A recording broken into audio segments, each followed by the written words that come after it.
3 counties,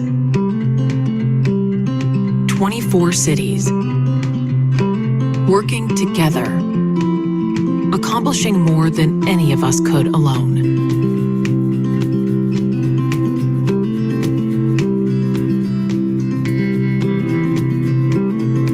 Whether your roots run generations deep, or you recently moved to Greater Portland, you are a part of Metro, the nation's only regional government elected by the people. Planning for the future, preserving what we love. Let's keep our region thriving for decades to come.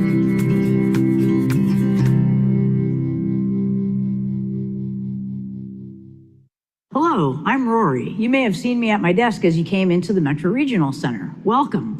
The Council Chambers is located on the 3rd floor of this building. In the event of a fire or a fire alarm, please exit through the northeast corner of the room. Go down the steps to the 2nd floor, then continue straight ahead past my desk and exit through the main entrance to the plaza outside. The nearest defibrillator is located right outside of the front desk at the top of the steps to Grand Avenue. Thanks for joining us at the Metro Regional Center. We hope you have a safe day.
For staff to come and begin another presentation for us and to initiate a discussion. I will welcome Large Scale Community Visions Program Manager Linda Bartolini Venegas, Director of Parks and Nature, Deputy Director of Parks and Nature MG Devereaux, and Community Investments Division Manager Elizabeth Guzman Arroyo. Thank you for joining us. President Gonzalez, Lisa. Welcome, Councilor. It's wonderful to have you at this first meeting. It is my privilege to be here representing Metro Parks and Nature. My name is MG Devereaux, and I am the Deputy Director.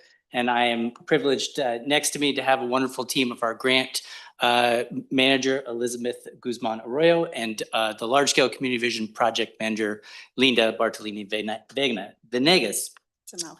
We are excited to return to you today with some additional information carried over from the work session that we had last week. And as President Gonzalez mentioned, this is in preparation of the meeting that we have on the 21st, which we are teeing up to have a celebration of 5 grant award programs, but we want to make sure that council has that information to be able to fully recommend through this program. Next slide, please. So today, we will be presenting an overview of the evaluation of the applications received during this solicitation, which opened in December of 2025. Council asked for some additional information that we are prepared to discuss. And the goal of our session today is to equip you with information on this needed discussion so that the project submissions are understood and that you can provide future direction for funding priorities. And again, hopefully that we will get to that celebration on the 21st. Next slide, please. This program continues 30 years of voter support and trust in parks and nature work, and the large-scale community visions program is unique to the 2019 Parks and Nature Bond, which was created really to make sure that we had an opportunity to tie investments in nature to other regional priorities that council felt important. By bringing together nature, affordable housing, safe transportation, and/or workforce development, this program was seen as a unique opportunity to increase access to nature in urban areas while supporting those council directives. We need to remind that as this is a bond program, the project must result in a capital asset that is publicly owned that will have lasting benefit to the community and that uplift in nature. The impetus for this program really was to be innovative and to balance that innovation with the legal framework of the 2019 bond and also create tangible benefits for nature in a multifaceted project in an award amount from $1 to $10 million, again, with that required public ownership.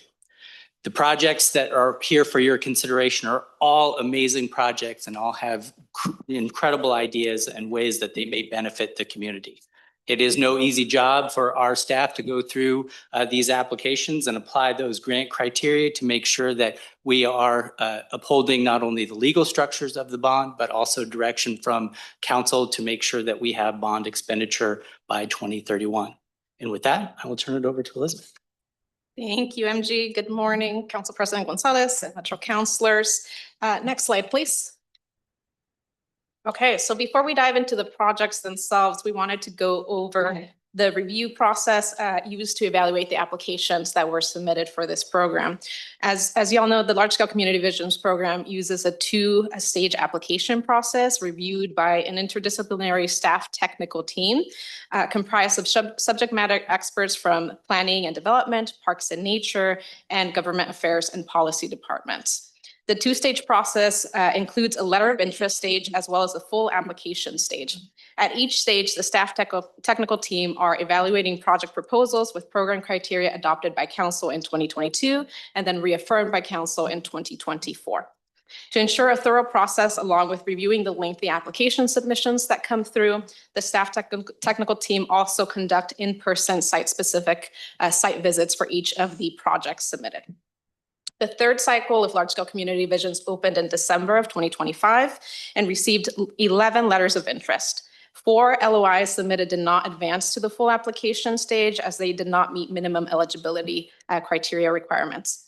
However, 7 applications were invited to submit full application proposals, which were due in the end of May in 2026. Next slide, please. During the June 30 work session, this particular slide on the screen was shared as an attempt to summarize that this program is designed to support ambitious projects that advance multiple regional outcomes. Today, we're actually going to go and expand on this and look at the comprehensive program criteria adopted by council in the following slides. Next slide, please. The Large Scale Community Visions program criteria is comprised of 5 sets of criteria, including eligibility requirements, general program criteria, general 2019 bond measure principles criteria, community engagement and racial equity criteria, and climate resiliency criteria. The first set of criteria on the screen before you is the eligibility criteria, and each project submission must meet all of the criteria outlined in this slide. Next slide, please. Next, we have the Large Scale Community Visions general program criteria. For this particular set of criteria, projects must meet at least one or more of the criteria listed before you. Next slide, please. Similarly, projects must meet one or more of the bond measure principles criteria. Next slide, please. Applicants must also describe how the projects meet community engagement and racial equity criteria, all of the criteria on the screen listed before you. Next slide, please. And finally, projects must meet at least one of the climate resiliency criteria. To conduct their evaluation, the staff technical team assessed the degree to which each application demonstrated alignment with program criteria using a low to high scale system. It's important to note that the analysis is on how well the applications aligned with program criteria and is not at all a judgment about the overall value of the projects themselves, rather just sticking to the criteria that was adopted by council. Okay, now that we've gone through kind of the process that was entailed for evaluating the applications, I'll turn over to Linda, who will share the project submissions and the staff technical team evaluation. Yeah, thank you, Elizabeth. Next slide, please. So good morning, Metro Council President Gonzalez and councilors. My name is Linda Bartolini Venegas. I'm going to share a little bit about the investments from this program to date. So on this map, you'll see that there are green stars. Those green stars indicate previous cycle awardees. The two green stars in Central Portland are for Albina Vision Trust and OMSI from the pilot round, and the green star in the upper left corner is for Oregon State University and Trust for Public Land. All three projects from that pilot round are located in Multnomah County and represent approximately $15.5 million in awards. The final green star that you see for Kawa Creek project is in downtown Milwaukee, a partnership between the City of Milwaukee, ODOT, North Clackamas Watershed Council, and American Rivers. That project was the sole awardee in the second round, and the full $10 million went to the project in Clackamas County. The third round was a very competitive cycle of this program, with 7 full applications received across the region, and these are represented with the blue pins you see on that map. As you can see, that broad regional distribution accounts for 4 projects in Washington County, which are in Beaverton, Hillsborough, Tigard, and Tualatin, and 3 projects in Multnomah County in East Portland and Gresham.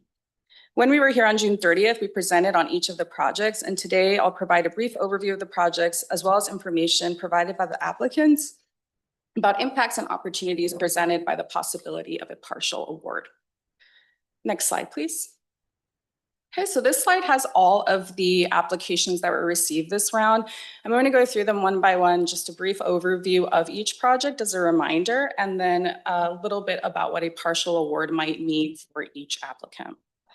So I'm just going to go in alphabetical order. City of Beaverton submitted for the Creekside Connections project, which includes creek restoration and floodplain enhancement, a 1.5-mile segment of the Beaverton Creek Trail, new multimodal connections between Hawken Avenue and Lombard Avenue, development of Lombard West affordable housing and public park, and upland open space and nature-themed placemaking.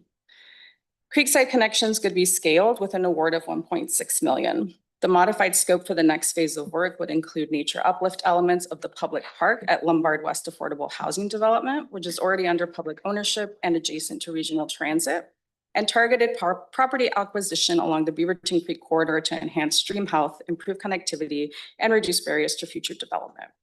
The city is developing preliminary designs and an implementation plan for upland and riparian enhancement in the project area that will be complete in 2027. Bird Alliance of Oregon submitted for the East Portland Nature Center project, which will transform a neglected brownfield into a multi-benefit community space along Northeast 82nd Avenue, including a community design nature park that will be connected to a tree-shaded bus plaza and a sidewalk along Northeast 82nd, as well as a meandering nature trail that connects the Madison South neighborhood to the site and McDaniel High School, and connectivity for both people and wildlife and other public investments in transportation and housing infrastructure. Bird Alliance of Oregon can still provide a meaningful and regionally impactful capital project with a reduced funding award that would include improved right-of-way infrastructure along Northeast 82nd, a climate-resilient bus plaza that would integrate green infrastructure throughout and become the welcoming hub for local and regional visitors to the new future East Portland Nature Center.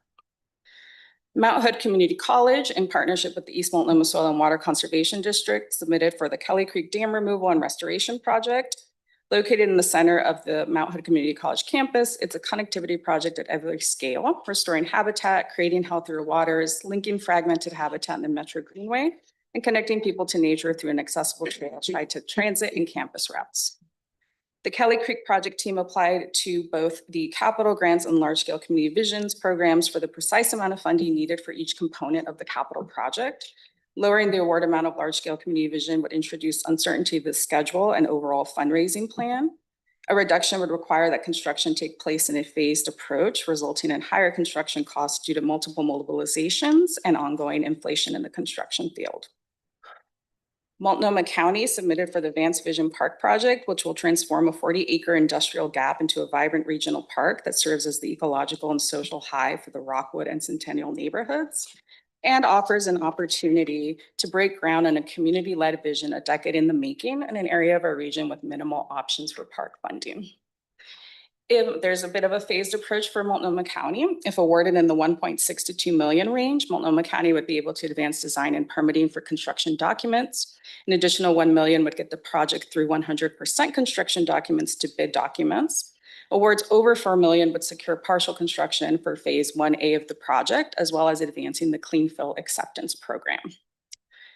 City of Tigard, in partnership with Clean Water Services and private landowners, submitted for the Ash Creek Nature Link project that will deliver connected multimodal infrastructure, wetland restoration, and equitable access in the last undeveloped tract north of Oregon 217, resulting in the acquisition of 12.82 acres of public and permanent green space that will function both as a transportation corridor and a wetland and wildlife preserve in Tigard's most urbanized environment. The 3,855,000 request that you see is already scaled back approximately 35% from an initial $6 million request at the letter of interest stage. With a partial award on that 3.9 million, the restoration scope would be reduced below the 12.82 acres described in the application, and the trail would result in an incomplete segment of an integrated 2,400 linear foot ADA accessible greenway. The project is also planned for shared mobilization with Clean Water Services Metzger trunk line, and shared mobilization results in increased readiness and reduced costs overall for project implementation. City of Tualatin submitted for the downtown Tualatin Riverfront Park project, which will restore 6 acres of city-owned riverfront, creating the city's first accessible river access while connecting downtown, the surrounding mixed-use district, and the 27-acre community park. It will complete the 4.7-mile Tualatin River Greenway and serve as a catalyst for redevelopment, housing production, and mixed-use development within the Cora urban renewal area. Tualatin reduced the requested large-scale community visions requested 2 million from 4 million from the letter of interest to application stage. Partial funding would be applied toward the river access component of the future Riverfront Park project.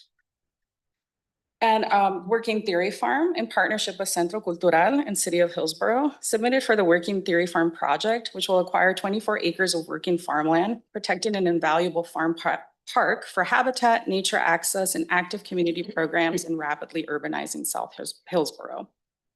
This project is viable with partial funding in the $1.6 to $4 million range. A lower award increases pressure to consider alternative real estate strategies to close that gap. Project partners and landowners are open to thinking creatively about parceling a small portion of the farm for development to help finance the rest of the project and keep this from being a zero-sum proposition.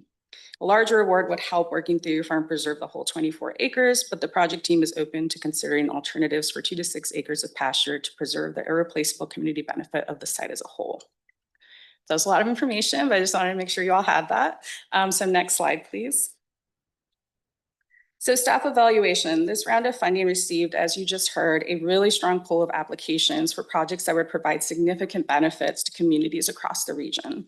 With only 8 million available and over 35 million in funding requests, the staff technical team determined that 2 projects most strongly align with program criteria and would advance desired bond and program outcomes as stated by council. Those would be City of Tigard for $3,855,000 for the Ash Creek Connection Project, and Mount Hood Community College for $2,500,000 for the Kelly Creek Dam Removal and Restoration Project. With 8 million available, this assessment still leaves $1,645,000 available in funding, and ultimately it is council's decision on how to shape funding for this cycle ahead of the July 21st funding decision work meeting. And with that, I'm going to hand it back to MG. Thank you. Next slide. So given that the council approved criteria and staff technical response has been received, I think Councilor or President Gonzalez would love to hear from the council about whether or not there are additional questions and or if there's thoughts from the council about which projects are most aligned for a large scale community visions award. Thank you for coming and providing the presentation. Okay, so before I open up for conversation and dialogue, can I call on you, Carrie, for a little bit? This grant program allocation style is unique compared to others in terms of council action kind of driving versus, can you explain that? We talked about this a bit offline. Yes, President Gonzalez and Council, and I may look to Parks to feel free to supplement or the COO. This program is somewhat unique among other grant programs that Metro has because this is one that is really was a council pilot project as MG described in the beginning of the 2019 bond, really conceived by council to serve as a catalyst for achieving a multitude of benefits in the area. And sort of as such, or at least as such, council decided to play a heavier role or a more direct role in determining the funding.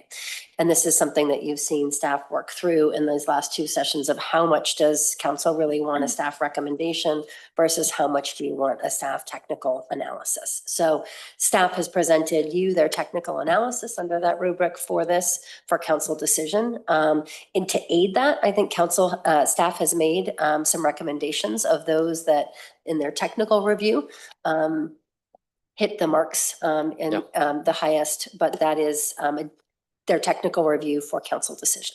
And I think what they're looking for today, just to move the process maybe a little bit forward, is for council direction so that we can come back on July 21st with a resolution that reflects the council's decision. Thank you. Thank you, Carrie. All right, council. So I just want to make sure we covered that with the ability for council action here. My goal for our work session today is that we are able to give very clear direction to staff as to what will be in the resolution for us to vote on next Tuesday. My goal for that conversation is so that next Tuesday, we don't have a lot of, major amendments and so we're really able to spend next Tuesday approving a large slate of grants across multiple programs and truly use that to be a celebratory environment. So we're not going to leave today until we have a clear sense as to what that resolution is going to be. Okay. Second, I heard in our last work session a desire for more information. That information, including the chart that Councilor Nolan requested, is in the meeting materials in our meeting on our meeting packet. Third, I took several notes from our last conversation. One of the most pressing notes that I received from folks was a desire to see community-led applications receive greater attention from the council in terms of funding from this pot. We have $8 million and a lot of incredible applications. So I want to hear from folks where would you like to see the money allocated, and if there's any more information that you would like to evaluate. I know that we've gotten a significant amount of public comment and testimony, advocacy from community on multiple projects. I know that staff is able to answer more questions because there were each project had a site visit. Linda has worked closely with each of the applicants to understand thorough nature of applications and projects and trade-offs. However we can have this conversation, hopefully we can hit the goal that I set from the outset here. So I will now open up conversation and dialogue, and I'm going to ask folks to put their cards on the table here, essentially. Councilor Huang. Thank you, President Gonzalez, and thank you to the staff. I think one thing I just want to start with is I really put, we've delegated not authority, but we've set guidelines for our technical committee, and they've done a really good job of evaluating each application. And I'm not interested in second guessing our committees that we've, asked to support us with that. So I think I'm pretty solid on the two that came through as recommended. And I think the question I have is on the 21st, we're going to be approving a slate of Parks and Nature grants, not just in this program. And I'm curious about what's being recommended for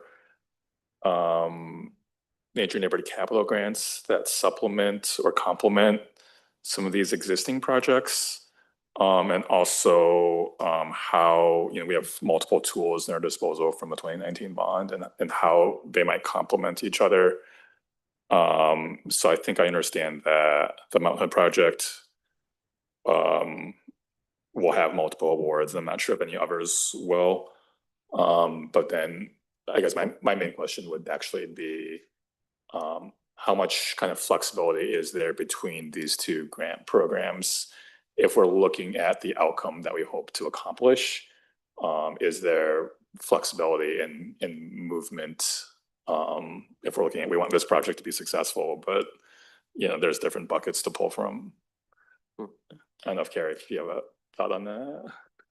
Councilor Huang, I'm not sure that I entirely understand your question. So are you asking whether or not you've got multiple grant programs and you're asking about the flexibility of awarding between them? Yes. I guess mechanically it would be, can council move funds from one bucket to another in service of our outcomes?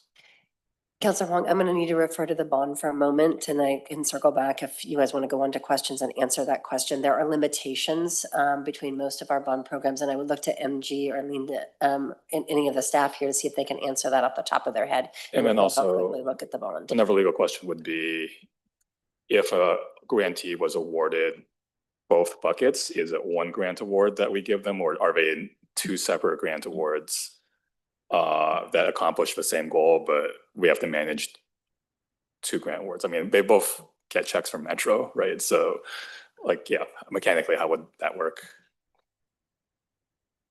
I think with respect to the contracting, Metro and the grant award and what sort of grant agreement we came to, I think we would have some flexibility there in terms of how we did it. It might be very dependent. And again, here I would look to Parks and Nature staff to say whether or not these, the two different aspects maybe of one program are conducive to having, are better managed by having two different grant agreements, what the actual components are. So I think we have some flexibility in terms of our form of grant agreement, but I would look to staff to see whether that's actually useful in this area. Well, it seems like it would reduce capacity needs if you'd have to do two grant reports and oversee the project in the same way, with two different grant processes. Yeah.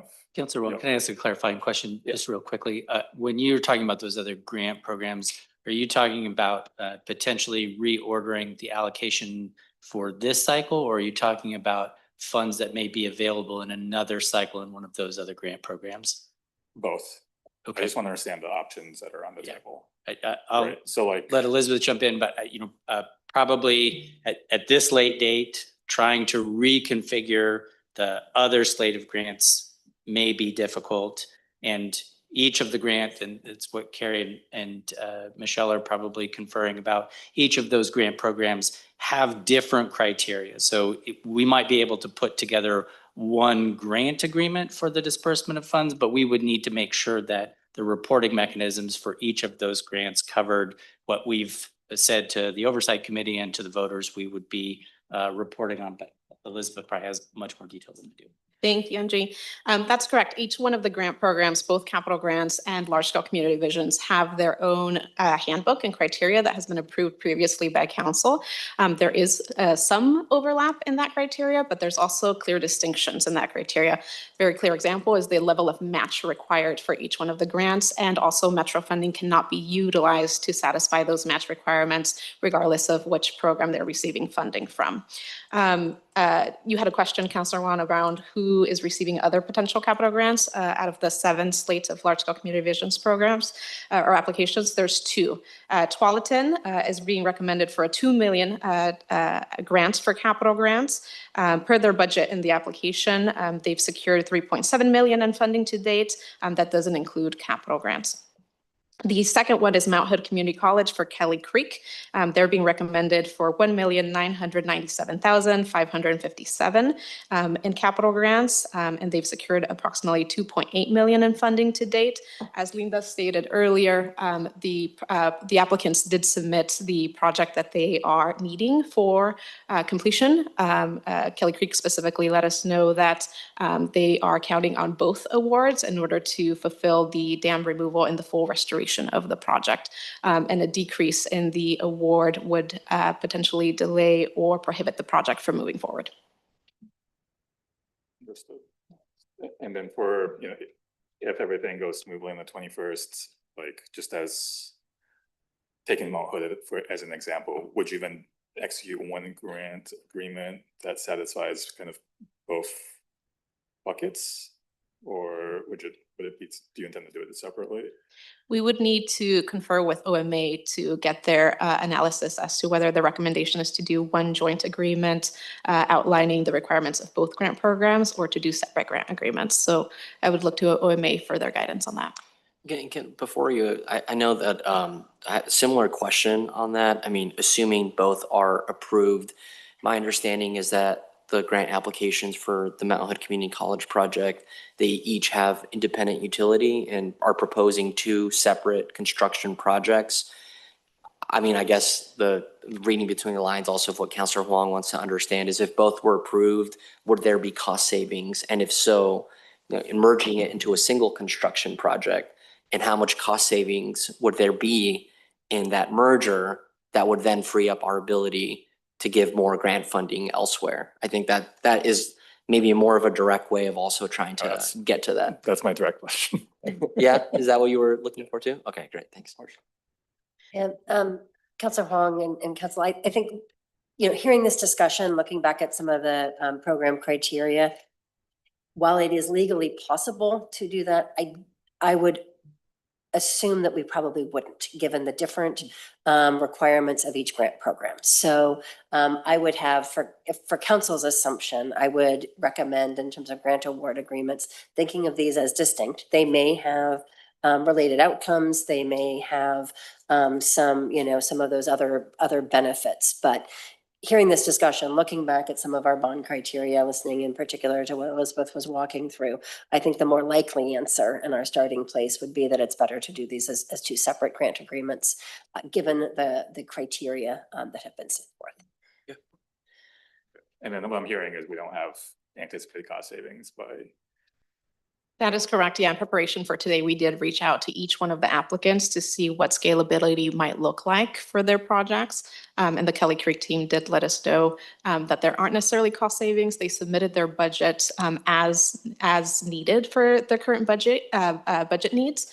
There is cost savings in terms of there wouldn't be an increase in costs if both grant awards were approved. If there is only one that is approved, then it does have the potential of increasing their current budget for the project because they would need to phase the construction. Thanks, Councilor. We'll go to Councilor Lewis and then Councilor Nolan. Sure, thank you. I really appreciate the presentation materials, particularly including the chart with the other potential funding sources. I asked for that and it's clearly laid out, so I'm tracking in a good way.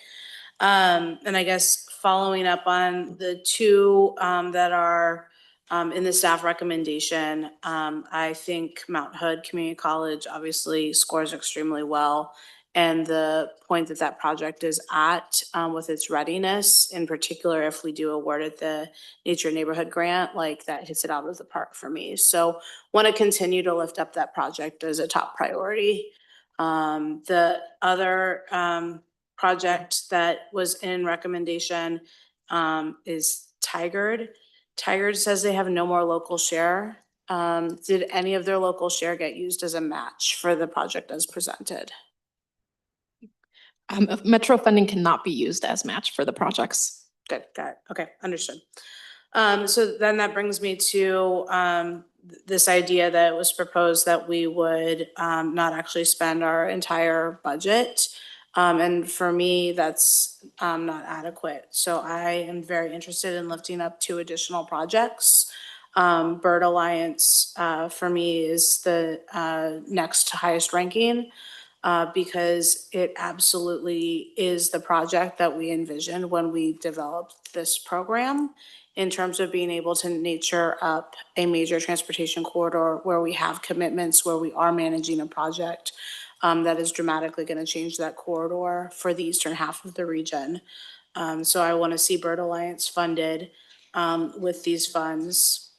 And then also Working Theory Farm. And for me, it's really been demonstrated that the work they're doing is transformational, and they have big commitments to job readiness. And that to me hits the economic development in a way that I think we need to lift up. And they very clearly have done the community engagement. They might actually be scored a little low in the color chart based on what I've been hearing from communities. So those two for me would be the two that I will want to award partial funding to. Thank you, Councilor. Councilor Nolan. Thanks, Mr. Chair. Thanks for the presentation. I appreciate it. And I appreciate your adding information that was requested by me, but also by other counselors from our last work session. Could you go over the, I guess it's a color block chart, is that what we're calling it?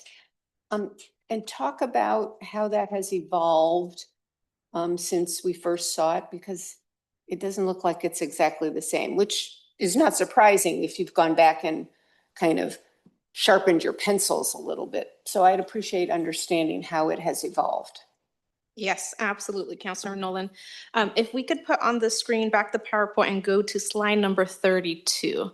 And before we put the slide up, I mean, one of the concerns that I know that you raised last session, Councilor, again, we want to emphasize all of these projects are amazing projects. And so whether or not a project has evaluated by the criteria with the team as low is not a statement on sort of the benefit of the project. It really is about how the long-term either feasibility or where that project is at the time. So we know that conversation caused a little bit of concern behind the scenes after the last meeting, and we heard from a lot of our grant applicants about sort of what it means to have this information up at this point in time. But we want to assure everyone that these are all fabulous projects.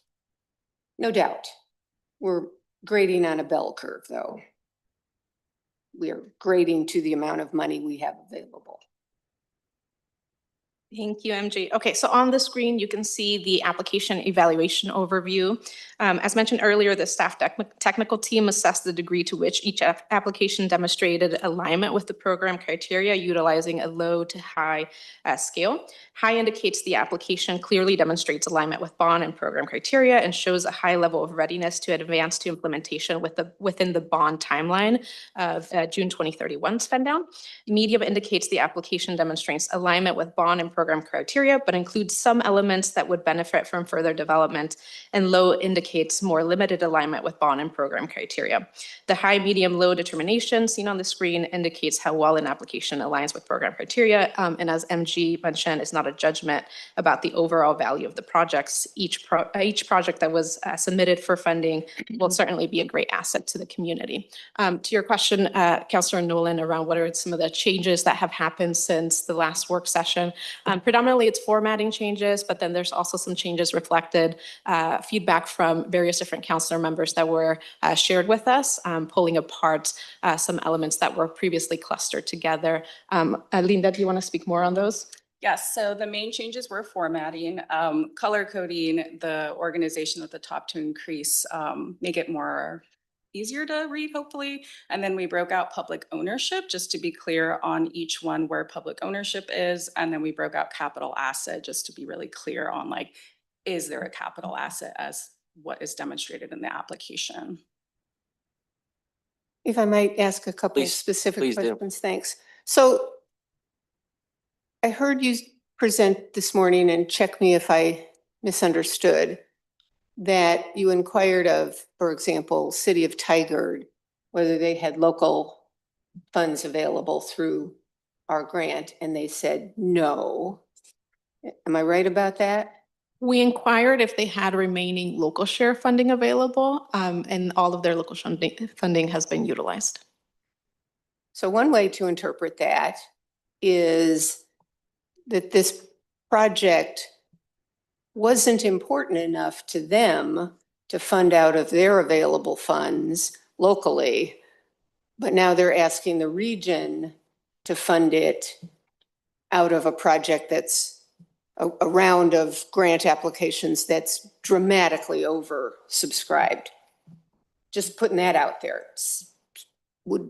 It may not be, I don't think it is one of your specific criteria. But in my mind, if a local government is asking for funds to do a local project and it's not important enough to use their own funds for, raises a question of whether it's a regionally significant investment for us. Can I just a point of clarification on that? Because I think the local share is the park's bond money that goes to the city. Yes. But we're saying that that is not usable in their application. Is that what I heard earlier? Like they couldn't use that as a match? Thank you for that clarification. We're sharing that they've already utilized their local share allotment, so there's no remaining funding to be used.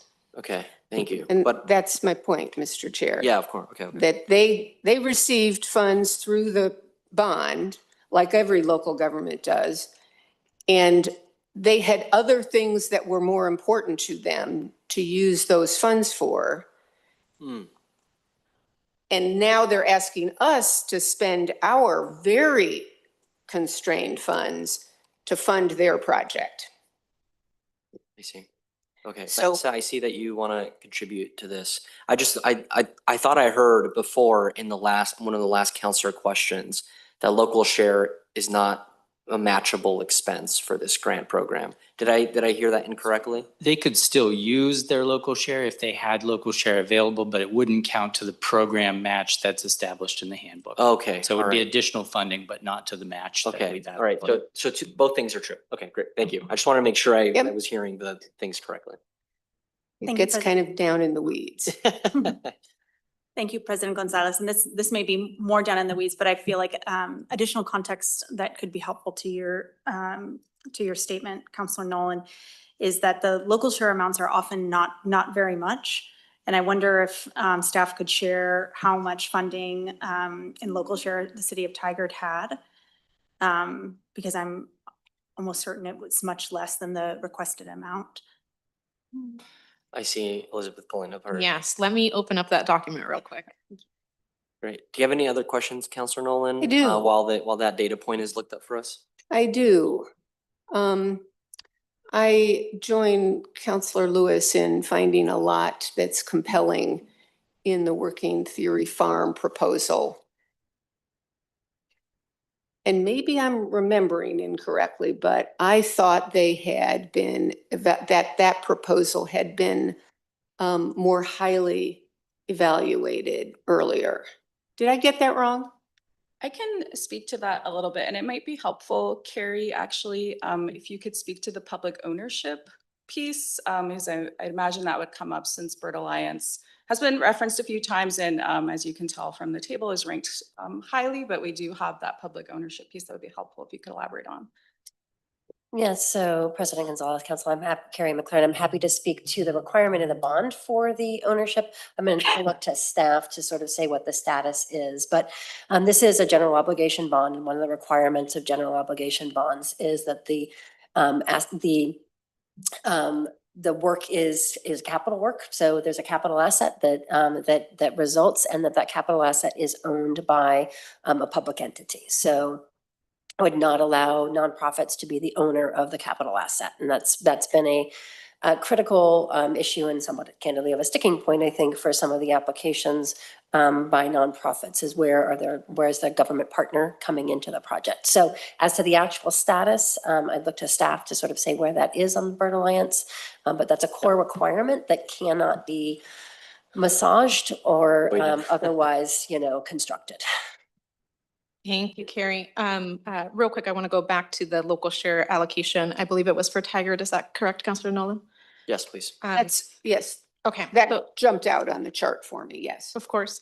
For Tigard, the local share allocation was $3,107,156. So certainly to Marissa's point, well below their full project ask. So that's about the amount they're asking here. So they've made a choice. Going back to the working theory farm, So for oh, do you want example, me to answer a little earlier? You had asked about how it maybe ranked or, right. okay. And specifically, for example, community engagement. What I understand is, I mean, I am having a hard time understanding that, for example, oh, wait a minute, community impact, but community engagement. What did Mount Hood Community College and Bird Alliance, great projects, what did they offer that distinguished them from others? The level of community engagement I've seen with working theory farms is astounding. Yes. And I think that, I think in the slides that we included, we also provide a summary of like notes from the staff review. And I think that came across in the notes that the review team felt that the partnerships, the community engagement is an incredible strength of that project. I think what you're seeing reflected in that medium is that it's a newer, Working Theory Farm is a newer organization. So some of the community engagement might not be as like long held as some of the other organizations. And so that might be just the slight deviation between medium and high that you're seeing between Working Theory Farm and Mount Hood Community College and Bird Alliance of Oregon. Again, there's just that's my recollection of why it came out that way. And sort of some of the engagement will be forthcoming in the future for future elements of that project and their longer term vision. So it was like, okay, at this point in time, it was indicated as medium, while also in the notes and comments and discussion coming across as a huge strength of the organization and the application and materials itself. And I don't want to go through every single point here, but intended or not, if longevity of community engagement is a kind of unwritten element of that evaluation, that puts at a disadvantage organizations that haven't been around for 50 years. And I don't know that we would have intentionally said, has this, as one of our criteria, has this organization been doing this stuff for 20 years and they're rated more highly than an organization that is meeting a need that maybe didn't exist 20 years ago, but exists very pressingly now. So I'm raising that as not so much that we might reject, but we might see different facets of these criteria than the members of the committee did. And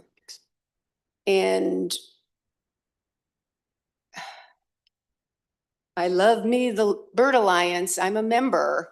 But I just don't see the colors on Working Theory Farm as indicative of the project as I understand it. And I think this is the time when we discuss that, when we say, well, appreciate the professionalism that was brought to this evaluation, but there are aspects that perhaps were not recognized at the time or not given the weight that perhaps they should be. And since part of the topic for discussion is our preferences, I would move Working Theory Farm up this chart significantly. I think it is, there's nothing else proposed that's similar to what they're proposing to do. And it just ticks virtually all the boxes for me. And no, I don't represent that land. Thanks, Councilor Nolan. I appreciate that. And also was the reason when I initiated the work session, when I asked Carrie to give us some guidance is I think the council really has more discretion to interpret the feedback and the professional work done by staff. And, we're also hearing a lot from community. So I think you're executing your comments to on a really, really good note here. And I think we do have the ability, again, to council action to make a recommendation that is informed by the framework, but also informed by all of the information that we're able to pull together. Councilor Palacios, I'll come back to you, Councilor Huang, after Arun speaks. Oh, Go ahead. perfect. Thank you so much. Yeah, to kick off my comments here, do want to just give big thanks to staff and the committee that put this together, both with your recommendations as well as the evaluation. I've had the opportunity to talk to a few constituents and people in the community regarding some of the projects that would be occurring in my district.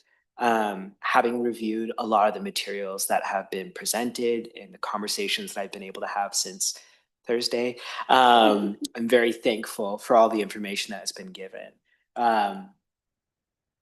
Relating to the top two, the Mount Hood Community College and City of Tigard, I do get why those programs, those possible projects have been ranked so highly. And I appreciate the comments made by all the other councilors who've had the opportunity to speak.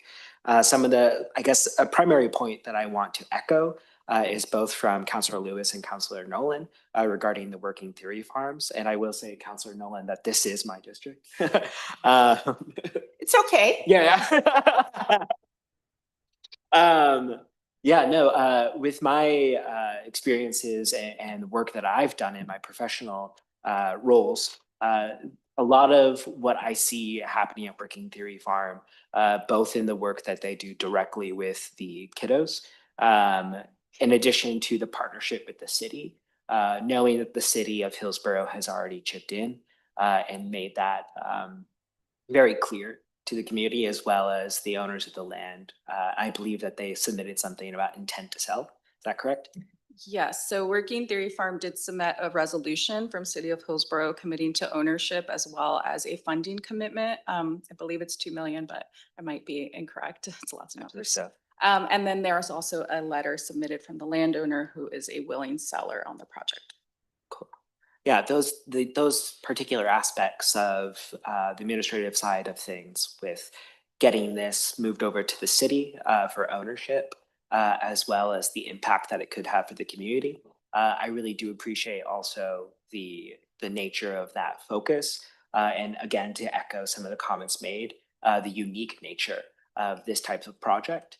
I think it is important for us to think about those types of pathways for our involvement in the region to go beyond just what we've typically done, but also when we have the opportunity to make a investment that hits two of these types of really critical focus areas, both with the youth engagement and career pathway opportunities, as well as conservation and our nature spaces as well. So I would love to, in this conversation, see what opportunity we have, either with the dollars that would be considered unallocated with the recommendation to be considered for Working Theory Farms, or a reallocation or a shifting of what that recommendation could be to see how we can make that investment impactful for the region. Thank you. Thanks, Councilor. Yeah, if I would like to share some thoughts and then we'll enter into more conversation. And I'm glad that we have this second work session. I'm starting to feel like our governance muscles are pointing us towards a resolution, which is really positive. So thank you for that, Council. I think again, these applications, these projects all reflect, I think to me, the innovation that Oregonians have and for the brilliance of what's possible in the region. I also appreciate the hard work of staff to, really understand these proposals and to build trust in the community at the scale of what we're looking to invest here. I'm going to come out and say for me, one my top priority for this is to see Working Theory Farm get some support from this fund. In addition to, having the opportunity to have toured the site in the past, knowing the nature of the project, one of the things that I haven't really heard shared that is my understanding is that this grant is life or death for Working Theory Farm and their programs and their operations. And there are not very many programs or funding sources that exist in the state or in the region that can support the continuity of the farm. The family, to my understanding, is contributing around $5 million. The owners of the land are contributing almost $5 million in value. City of Hillsborough is putting in around $2 million. And, they've importantly secured a resolution in public action from the city. And that to me is a really huge deal. We've received, I think, close to 50 bits of testimony as well from all across the region, talking about the work and the work that happens at Working Theory Farm. So my top goal today is to really see a significant amount of resources to go there. I mean, anywhere between $2 to $3 million, ideally a $3 million allocation, I think to me feels fair. But again, that is just my perspective, and want to start putting some more tangible numbers on the table. And I think we have a few options, right? We've heard a bit of feedback around the existing recommendation and different implications. I also think the Bird Alliance project, just to share, I think is a really great project. Councilor Lewis is spot on. It's on a corridor, 82nd Avenue, that Metro has had some of the most significant leadership on in the state, and to continue our investment and our commitment to this community and to East Portland is important. So, I mean, I would love to see these two community initiatives funded. It's hard when I see only $8 million and what we're able to achieve with that. But I think one of the kind of crazy ideas in my mind is, we fund Mount Hood Community College, City of Tigard, Bird Alliance, and Working Theory Farm at $2 million each. That is one idea of what we could do. We can also explore other machinations of the funding. I know that we've heard feedback about what partial funding might mean for some. We could also do other iterations where we fully fund Mount Hood Community College. We fund, let's say, Working Theory Farm at $3 million, and then we evaluate where the remaining money goes from there, potentially to Bird Alliance or City of Tigard. But I'm putting my cards on the table, and I'm sharing where I would like to see, because I think this is the level of specificity that I want to give to staff, so that they know what to put in the resolution for us to vote. So I feel like I put my cards on the table, and let's have more conversation on the specifics of numbers and what people prefer, because there are trade-offs. There's trade-offs. That being said, Councilor Huang, thank you for your patience. And then after you, we'll go to Councilor Lewis. Thank you, President Gonzalez. I didn't know we were playing poker today. But I think I'm really just kind of stuck on the assignment that you've given us is like, we need to get out of here with a resolution. And I think the councilors, many of my colleagues, have stated their desired policy outcomes. We have a couple projects that scored very highly that were kind of agreed upon. And then there's a few others that are amazing projects and we want to get them funded. Our policy objective is to get as many of them funded as possible. And I think that's kind of where I'm stuck, is like the assignment is we have $1.6 million, but we have a few projects that need more to make them work. And I'm wondering what other options are there to achieve the policy outcome that this council would like to see. And I think one question I have is, I really respect, the work that Mount Hood, that team did. Yeah. But they had a really amazing technical team that knew to go after the capital grants and the complex community vision grants, and they have the Soil and Water Conservation District backing them, and then you have community applicants like Working Theory that maybe weren't at that level of sophistication on a number of levels, and I'm wondering why Working Theory wasn't encouraged to apply for both. Did they not qualify for both, or they just didn't know that they could? Like what? how come some applicants applied for both and some people didn't?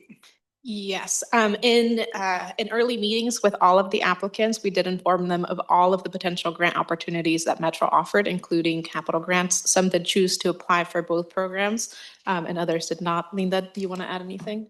Yeah, I can add a little bit too about the timelines and the level of effort that is also required of applicants. So nature and neighborhoods and large scale community visions had some overlap. And so there's capacity constraints, right? If we're asking folks to submit for multiple programs at the same time. So that could have been a consideration. And then also to Working Theory Farm, they were and Centro Cultural were working very closely to try and get that resolution. And that may not have necessarily been in place when the capital grants timeline was due. I'm not quite sure when. That was much earlier than large scale community visions. So sometimes it comes down to like capacity, timelines, and those pieces. And we do want to note that there's one additional round of capital grants, I believe opening at the end of this year with up to 5 million available. So I could scenario plan a bit.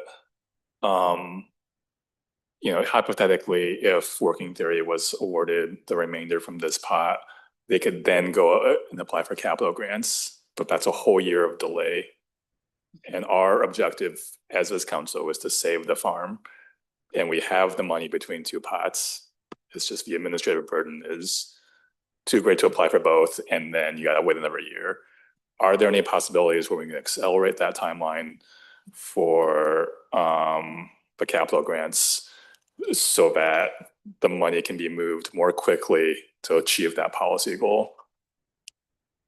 Yeah, just to clarify, Councilor, you're asking to accelerate, but also to direct. Currently, that's a competitive grant program that we would open up for other applications. But if the goal is to make sure that a project is funding, are you also asking us to direct? I'm asking this council if that they want to direct. I'm just trying to understand all the options. I'm not saying right. like we're going to break our rules. I just want to understand, like, if our policy goals are X, Y, and Z, and we have the money, the processes don't line up, the council is within their purview to look at the process. So that's just what I'm trying to understand in that. And any proposals, I just want to understand. And I think all the options for our goals. My question was also sort of directed at Carrie to make sure that from the grant criteria, that's something, I mean, we have control over timelines. That's a staff and capacity issue that would be difficult to lift, but it's something that is possible. But I'm not sure of that, the mechanisms of capital grants, just as it's set up not to be a council directed at this moment in time. Understood. Yeah, thank you. And Councilor Gonzalez and Councilor Huang, there are a number of questions that come around the structure. I think as council is playing for it, and I want to look to staff and COO in terms of timelines and you, President Gonzalez, but some of this interplay, if that's really what council wants to explore, I think is going to take a little more time. So I just would put that out on the table for my office to give sort of legal advice regarding the structure of the bond.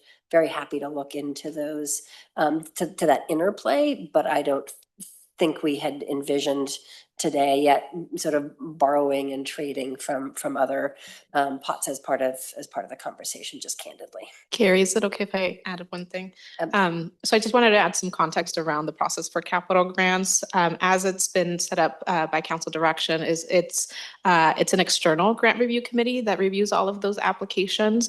And per the bond measure, it does require us to have a committee to review the applications and make a recommendation for funding. But OMA would need to specify how that might be changed. And A, can you have answers by next week?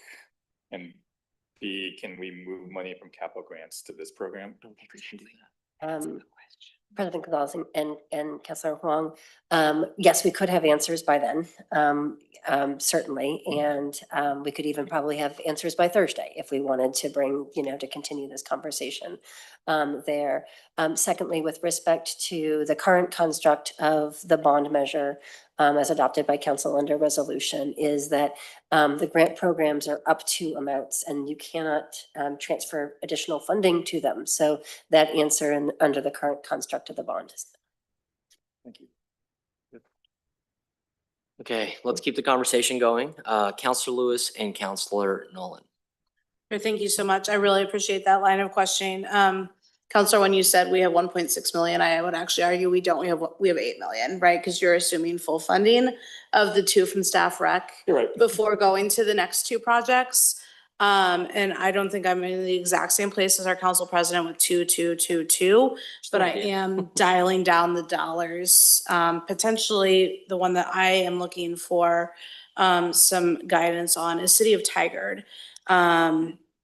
Because as I'm not extremely familiar with the Metzger Community Greenway, to me, it sounds like an amazing nature project that's touching on some of the auxiliary items of housing and transportation and community development. Whereas the other 3 projects here are good nature, some of them great nature, but they're good nature that are doing amazing things for our external values. So would the City of Tigard's project stand alone and score really well on its own, just as a nature project, not with that lens of naturing up?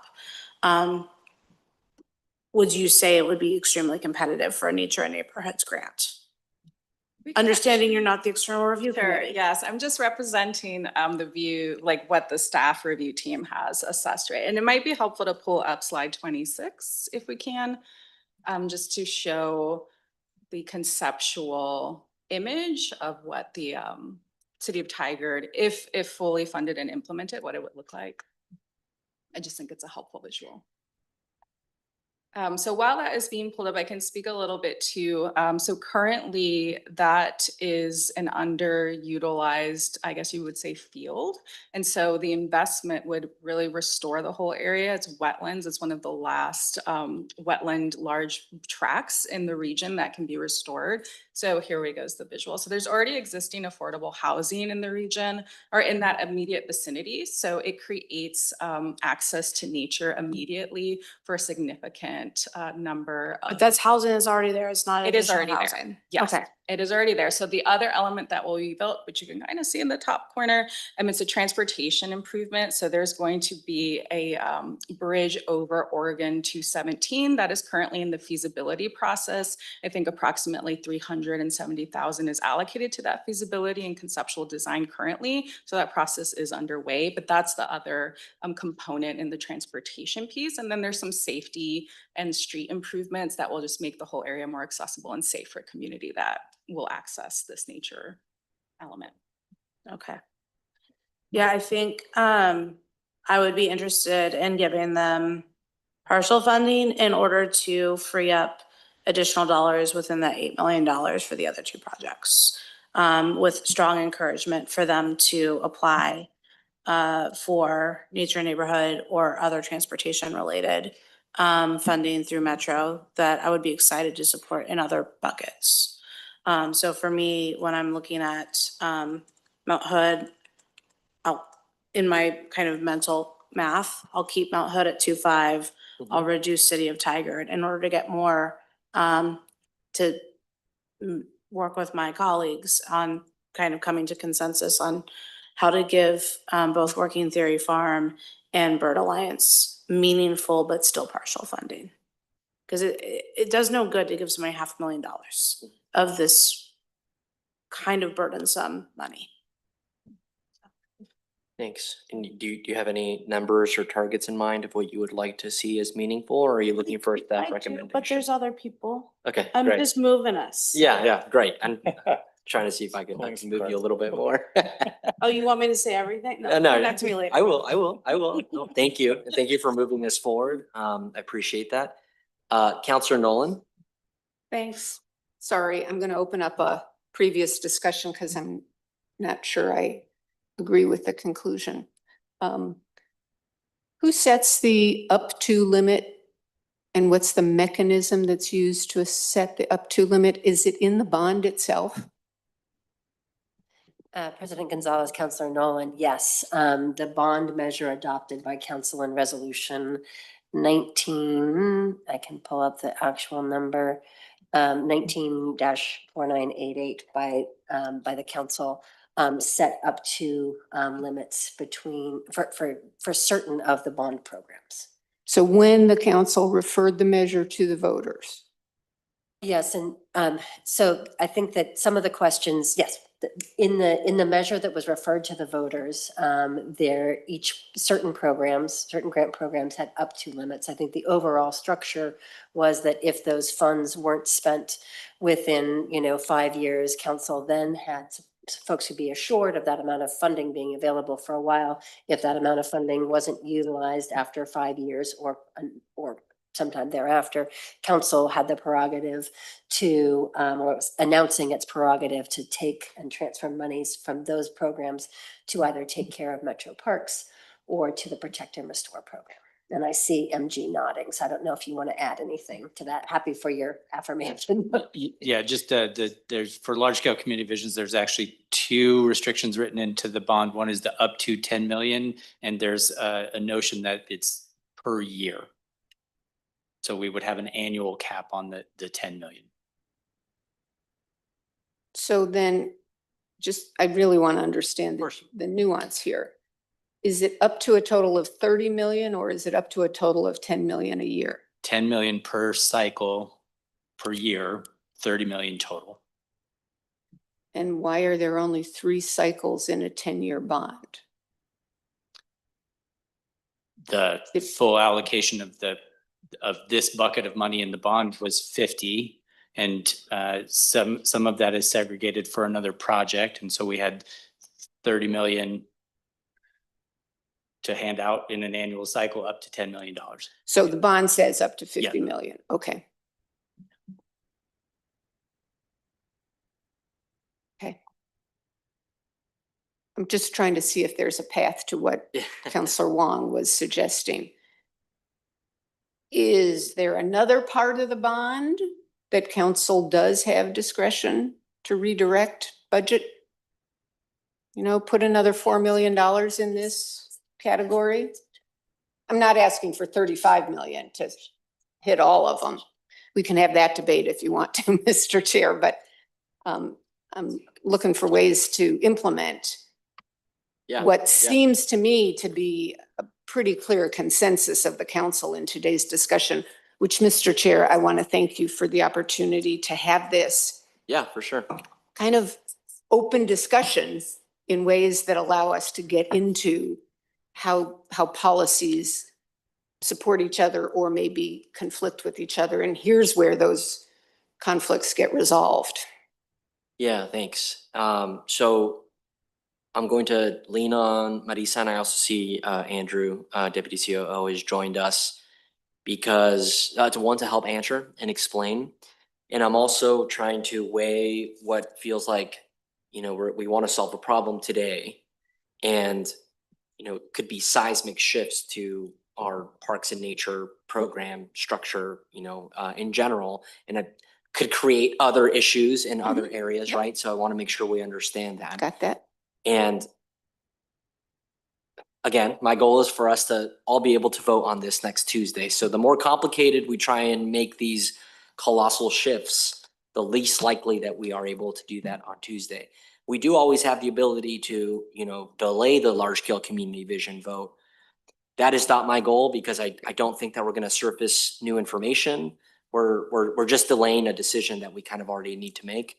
Unless, of course, there is something that staff surface around a pot of money that exists somewhere. But anyway, I'll let Marisa, Andrew, MG, anyone that would like to chime in on this. Thank you, President Gonzalez. Carrie and I were just conferring, and I think that there are some questions that we can explore. I would be hesitant to give you answers in this moment because I want to make sure that we're being accurate and thoughtful in providing you the options that you have. So I think that, there's some work that we can do. I think, part of the tension here as I'm observing is that, the bond still feels new, but we are getting to the end of our allocation process. And so the choices are getting harder because the resources are more limited. And as everyone around the table has said, all these projects are amazing. we would love to, fund all of them. So, I mean, I think you have my word that we will go back and see what flexibility there is. But I don't want to overpromise. We may also need to consult with our bond counsel just to make sure that we're giving you the appropriate advice. So I think if we could, hear more about prioritization of projects, we can kind of have that piece of information, and then we can line that up with answers around what resources are available. But getting that prioritization, like, maybe starting with like, if we had, additional funding, this is the project that we would fund next. Yeah, thanks, Marisa. I think too, I mean, the bond is pretty well defined into the different programs that exist. Every single bucket of that bond, could use more money to accelerate our goals and our vision. Just a few weeks ago, I'm pretty sure we took we did a earnest interest allocation to take care of Metro Parks and acquisitions, right? And so, I mean, we're taking money from another really important priority that we have, and I know that we have many. In the second round of large scale community visions, council, we had the same problem. And what did we do? We borrowed $2 million from this cycle for the last cycle because we wanted to fund all the projects. You can only borrow from the future so many times before, we're at the end of the road here, right? So, I'm not a legal expert, I'm not a bond expert or by any means, but, from my knowledge on the council for a few years, I don't think we're going to find a lot of flexibility that does not come with a significant trade-off of one of our other priorities. Again, that's just my personal reflection. And, if we do delay the conversation to try and find that information, that is the prerogative of the council. If that is the direction that you would like, we can explore that. My gut tells me that I think we can land the plane today. And we can craft a resolution. But again, that's just me, and would love to continue the conversation. So, Councilor Nolan, if I could come back to you, because you were asking some questions around other processes or paths. Would you feel comfortable sharing in this space what a potential allocation for a resolution would be? Do you have any thoughts or ideas around that in terms of funding projects if we were to put together a resolution? You've already heard me make a point about feeling like we're in a position to backfill a local government's second tier priority. So if I were to recommend it, I would go along with the suggestion Councilor Lewis started to make in reducing the Tigard proposal and encouraging them to come to us, come to other funding agencies to fill in, and maybe prioritize it in their own local parks budget, whether it's out of our bond measure or their own funds. And I would put those funds, whatever we reduce from there, maybe $1.5 million. I would put it into Working Theory Farms, and I would encourage the other one that I have heard, and there may be others, but I haven't heard anyone today mention anything other than the Bird Alliance or Working Theory Farms, and I am not going to add anything to that list. Right. So I love the proposal, and I like the nexus with our transportation investments along 82nd Avenue. And you're right, borrowing from the future gets you into a box. We can look at it on a personal level and a national level, what happens when you do that. And so my priority is finding as much funding as we can to make it possible for the Working Theory Farm project to proceed forward and not lose momentum. And to put a number on that, I'd say the $1.5 million or $2.5 million that's not allocated. right now we have 1.6 million unallocated. Then I'd take another 1.6 million and put it in there.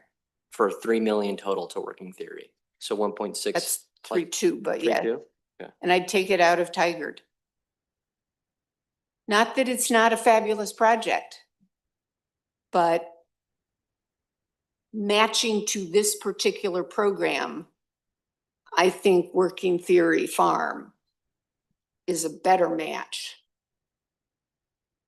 for the particular priorities of this program. Thank you, Councilor, for sharing numbers. We have to It's make helpful. tough decisions and we should be able to state them out loud. And thanks for letting me go first. I went first, then Councilor Lewis, and so yeah, we're all getting there a little bit. Okay, Councilor Wong, is your hand up again? Oh, Yeah. you're calling me to- Yeah. What do you? So I know that you've shared a desire to explore other options, and I appreciate that very much. I also want to ask if you would feel, do you feel comfortable sharing a potential different funding allocation? And if so, if you could, and if you don't, that I also understand. Yeah, thank you. Well, I want to start by thanking staff. Like, we gave you an assignment and you did it excellently. So our deliberations are not a reflection of you doing an excellent job. I think we're just trying to see out the options and, you know, make as much as we can make as much public benefit from the bond. I do have a quick question. I know we had an interest conversation already recently. Are there future interests that we haven't accounted for? So is it like we've spent all the interest we've accumulated, or but are we still accumulating interests? Yeah, that's correct. Hi, Andrew Scott, Deputy Chief Operating Officer. Yes, the bond is going to continue to generate interest. I think as Carrie mentioned briefly, but I'll reiterate, that interest funding can be allocated to protect and restore and taking care of metro parks. It cannot be allocated to the grant programs. Thanks for clarification. Okay. Well, having exhausted all my ideas, potentially, I am in support of full funding for Mount Hood, partial funding for Tigard. I'm open to the amount, but again, also really like Working Theory and Bird Alliance. I think between the two, both great projects, you know, I'm a neighbor of the Bird Alliance site, but I do hesitate slightly because of the track record of the City of Portland. The, you know, Working Theory Farm has a resolution and commitment from City of Hillsborough, where, you know, we've got 2 complex community vision grants that are working with the City of Portland that have not been executed fully. And we're making progress, but it's been slow, and we're on a timeline. But that's not to say the project isn't great. I hope the city can get there, and I'm going to be working hard on that. But that's just like that one low hesitation for me is it's yet another City of Portland project that is in the queue, and can they deliver on time? I don't know. I hope so. And I think we're pretty close numbers wise. I mean, maybe there's a conversation about future interests. I guess just kidding. No, there's not. Already, so Bond, speaker bond, yeah.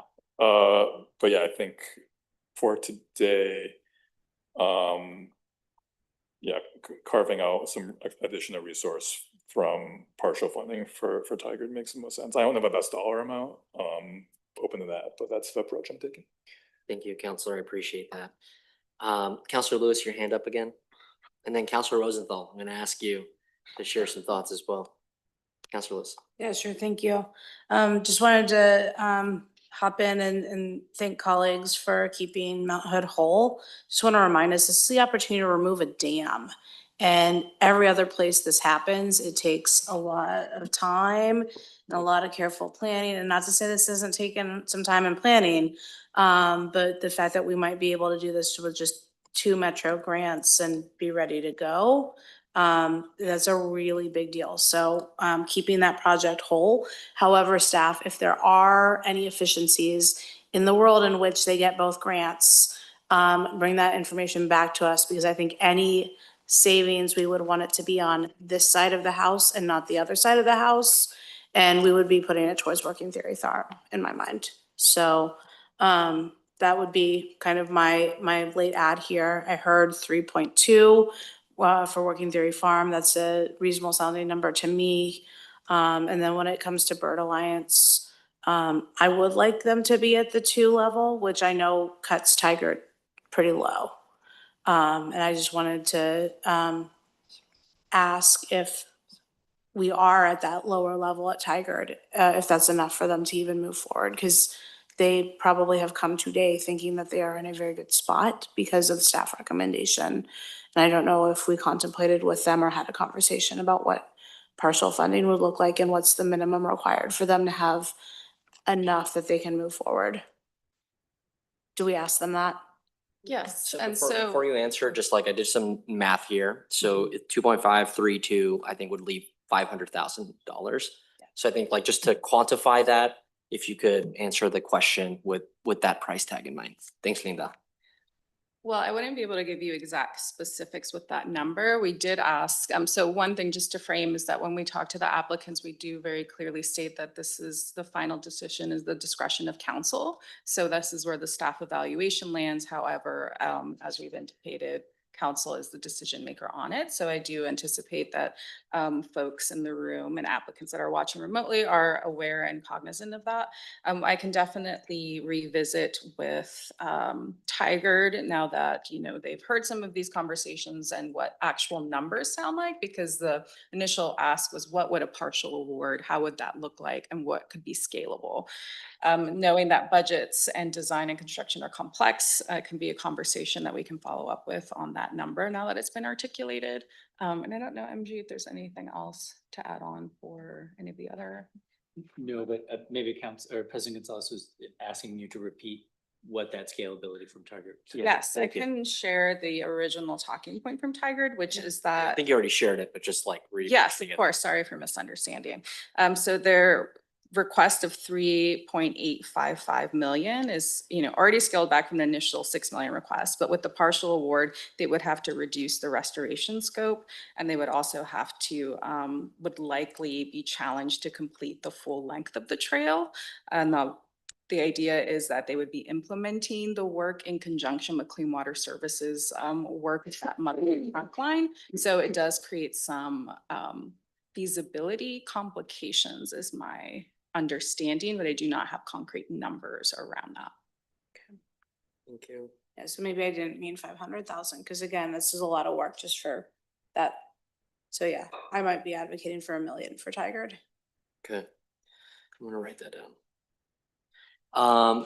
Thank you. While I write that down, Councilor Rosenthal, and I want to come back to you, Councilor Palacios, to share specifics around a final potential, I guess, award allocation that you think reflects the spirit of the applications and your priorities as well. So Councilor Rosenthal, you first. I'll just comment that I like the direction the discussion has gone. Thank you. I'm gonna ask you, I think right now we have 4 candidate projects are in the ether of different numbers. We have Mount Hood, which I'm hearing pretty strong consensus from the council. That should be at 2.5. And then we have the Tigard project. We have the Working Theory Farm project and the Bird Alliance project. Those numbers are a little bit more squishy. So I would love to get a sense as to if you had to put numbers behind them, what would you say is a priority to you? And sorry to push so hard. I'm just trying to land the council here. No, I appreciate that. I support the Mount Hood project. I support. What was that? Oh, Duncan, you muted yourself. You pushed a button. Oh, geez, sorry. I support the Mount Hood project. I support at least some funding sufficient to move forward for Tigard. I support providing enough funding for Working Theory Farms to not let that project die. And I would support enough funding for the Bird Alliance to at least move forward with some phase, recognizing that the city of Portland is still not entirely on board. Thanks, Counselor. All right, I took down your notes and I'm gonna try and use that in the final thing that I share with folks for a thumbs up, thumbs down. So hopefully I hit the parameters that you shared. Counselor Palacios, if I could ask for you to share your feedback as well. Yeah, absolutely. Thank you, President Gonzalez. For my specific feedback, I would say that looking over all the materials, I'm also interested in keeping the funding for Mount Hood regarding the dam and the work there. Did have a question because it did say providing meaningful job training. What does that look like? Yes, so Mount Hood Community College provides a lot of training and workforce development, specifically in the fisheries field. And so they, I think, are the strongest pipeline to Oregon Department of Fish and Wildlife and that field in particular. And so the ability to do the dam removal would just really strengthen and increase the opportunities for those opportunities for students. Yeah. Incredible. Yeah, would love to keep the 2.5 there. I'm also very much so thinking that I would like to keep $1 million for City of Tiger to get their program up and running. They have a lot of other money that is coming into this. It's a big project. And then for the Bird Alliance, I know how important that is to some members of this council. And then also thinking about the aspect of where our partners at Portland are in terms of putting those dollars to action with other grants. So I would be comfortable with $1 million to help assist them at that point, which would leave 35, so 3.5 million to direct towards working theory. Thank you, Counselor. I appreciate that. All right, so I got a lot of different numbers from folks. So I see two scenarios right now. I'm gonna share them and then we're gonna kind of keep the process of iteration and try and finalize. Both scenarios include 2.5 million to Mount Hood and 1 million to Tigard. Okay, so I heard pretty clearly from folks that some funding to Tigard is important. And then the two different scenarios, this is where they differ. One is we have 3 million to Working Theory Farm and 1.5 million to Bird Alliance. The other is 3.5 million to Working Theory Farm and 1 million to Bird Alliance. So those are kind of the two final scenarios that I'm seeing. I mean, it's really between deciding where $500,000 if it goes to Working Theory or Bird Alliance. And so I welcome feedback from the council. I know I'm kind of pulling hairs here or splitting hairs, but I value the feedback significantly. And Councilor Huang, you had a hand, I think still up, no? Councilor Nolan? 3.5 and 1. Was that? 3.5 and 1. Okay, 3.5 to you, thank you. And it's Councilor Palacios, you already shared to me. Councilor Lewis, Rosenthal, Huang, any preference?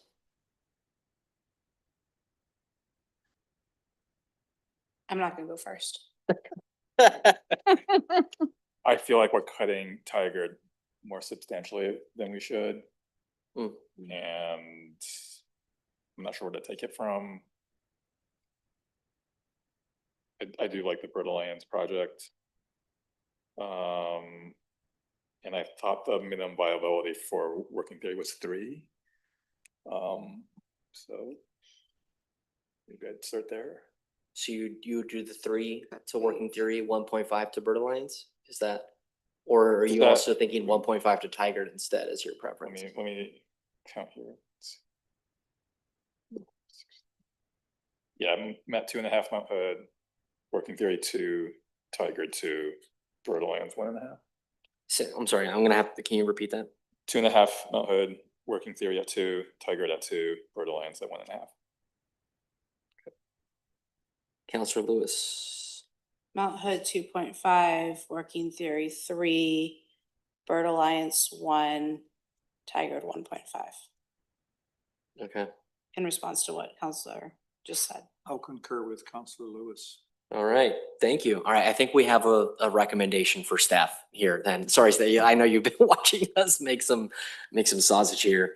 So I think what I'm hearing from folks, I'm gonna repeat it. And again, just for the record, I wanna make sure I have this spot on. We have 2.5 to Mount Hood, fully funding that project. 3 to Working Theory Farm. And we have 1.5 to Tigard, 1 to Bird Alliance. If I remember correctly, that's where we landed. I think that's the recommendation that I would like for us to give to staff. I think it includes a general compromise of different positions from folks.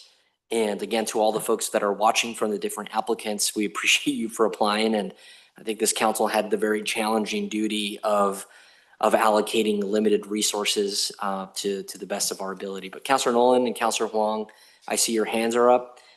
Please, any feedback on what I just shared?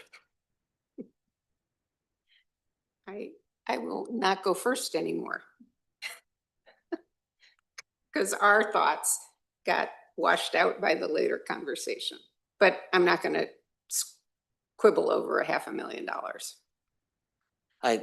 I was trying not to wash out folks. I'm trying to You incorporate. put out 2 proposals, Mr. Chair, and we ended up accepting neither of them. It was an idea to kind of a palate cleanser, if you might. So I actually have not fully put out a proposal myself, but I shared the 222 as a kind of rip off the Band-Aid to open the realm of possibilities. I will say I think the 2.5 to me, Mount Hood makes a lot of sense. I did share also at the beginning that $3 million to me was a target for Working Theory, which I've heard from multiple counselors feels like the right allocation. Aside from that, I think we're really splitting hairs between allocation to Tigard or Bird Alliance, right? And I'm trying to land that there. Okay. Yeah.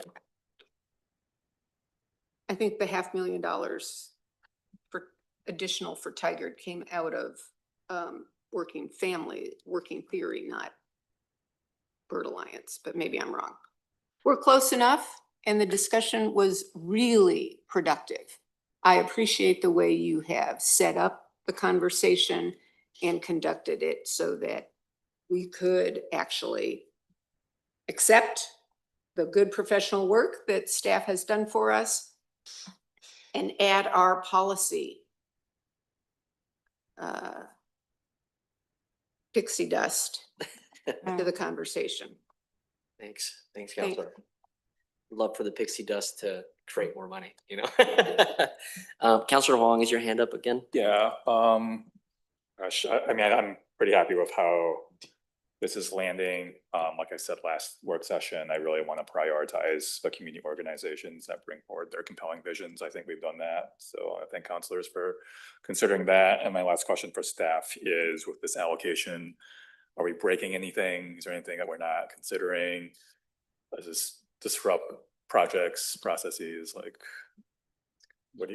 what's your technical advice? I will let Lena maybe lean in at the end. I think the 2 things that I would maybe add is we don't know what we don't know. Obviously, this is a different allocation than some of our applicants had thought. And so we may get some feedback from them after we end the work session.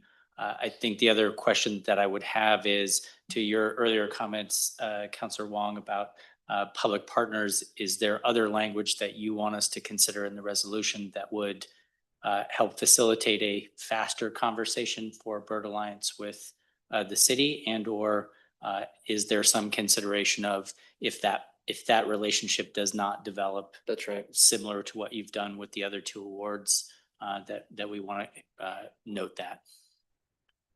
That's a great point of conversation that I think maybe we haven't spent enough time on. Councilor Huang addressed that in his comments. A few years ago, the OMSI and the Albina Vision project have been awarded to the city. I know that the city is undergoing major transitions and prioritization, and that is a big question mark. And I hate for such a strong community application to, in essence, be dinged for local governance. It's not fair, but also I think it's a requirement that there is a public partner. And I know that we received a letter of support from Mayor Wilson and a letter of support from Council President Jamie Dunphy, and that's significant. And also, I wish they would have also put it on their agenda and voted on it. I don't know how to reconcile those. So perhaps between now and our vote on Tuesday, I do think it would be important for there to be some kind of criteria or some kind of language that we expect the city to work on this or something to that extent. From a deadline. A deadline. If I may, Yes, President, I was yeah. going to also suggest a deadline. I think that that's the way to make sure that if it's not happening, that then that money can be returned to council for reallocation. And I think that's especially important considering today's conversation and the other needs that are out there. Thanks. So a deadline. Mhm. At that point, I think what I would be looking for is a recommendation from staff. What is an equitable timeline? Do you need time to determine what a time is? It a year, 18 months? I know that our P5 transition is 18 months, right? And so, I mean, we have that out there, but I mean, anyway, I think it's important. I would love to get a sense from staff and if you need more time, and then also we will present this question to the council to share, but first staff. I think council has already given us direction with the previous conversation about the other two projects the city is involved. Okay. I don't see why we couldn't suggest that similar timeline. Okay. While those other two projects have had a little bit more time, hopefully the city could handle all of their business at the same time. Thanks, MG. So the recommendation would be to use the existing timeline. All right, that's on the table. Councilor Nolan, I know you were signaling to me. Covered. Got it. Covered? Yeah. Okay. Councilor Huang, and then Councilor Rosenthal. Yeah, I think we'll handle the political repercussions, but is there technical hesitancies or anything like that from this allocation? Like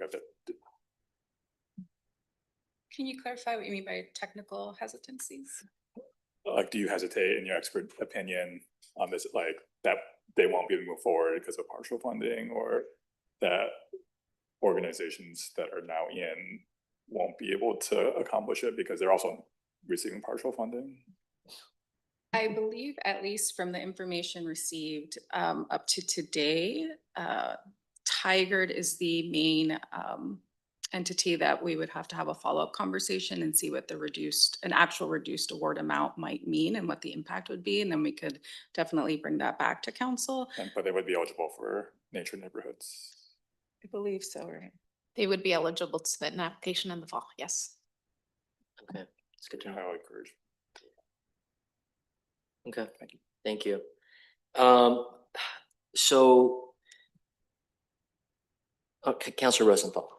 Yeah, I just want to say I appreciate the fact that you would come back with a recommendation as to, say, a deadline on the Bird Alliance project with the city of Portland, and then perhaps a recommendation at that time of where the money would be avoid the most harm. In other words, if that money were available for reallocation, where it would be best applied. Okay. Thanks. I think that's a question for us to continue to consider and evaluate. All right, council, did you want to share something, Marisa? Thank you, President Gonzalez. Just one more thing. In general, we have several projects that have been allocated funds through this program. Yeah. And just the nature of life, it's, as hard as we're going to try to make sure that all those projects go through, there's likely that something happens somewhere and will be additional funds that come back to council for reallocation.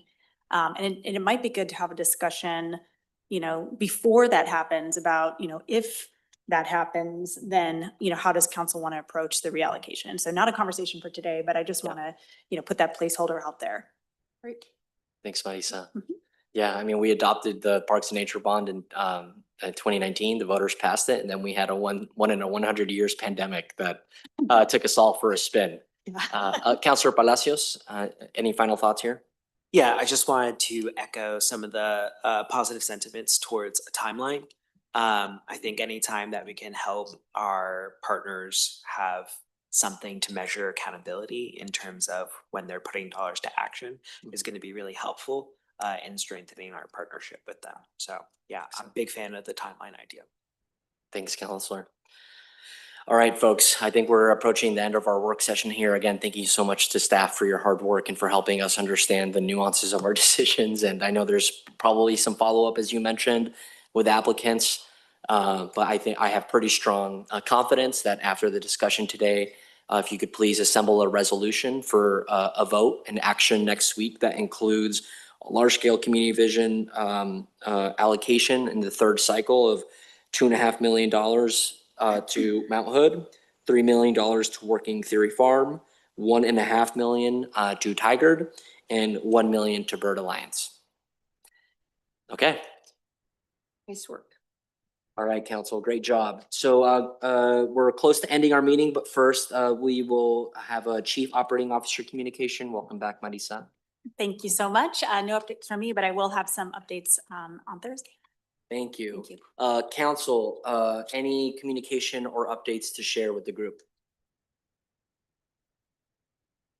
Okay, seeing none, I will adjourn our council meeting. Our next regular meeting is scheduled for July 16th at 10 a.m. Thank you. Cheers. First one.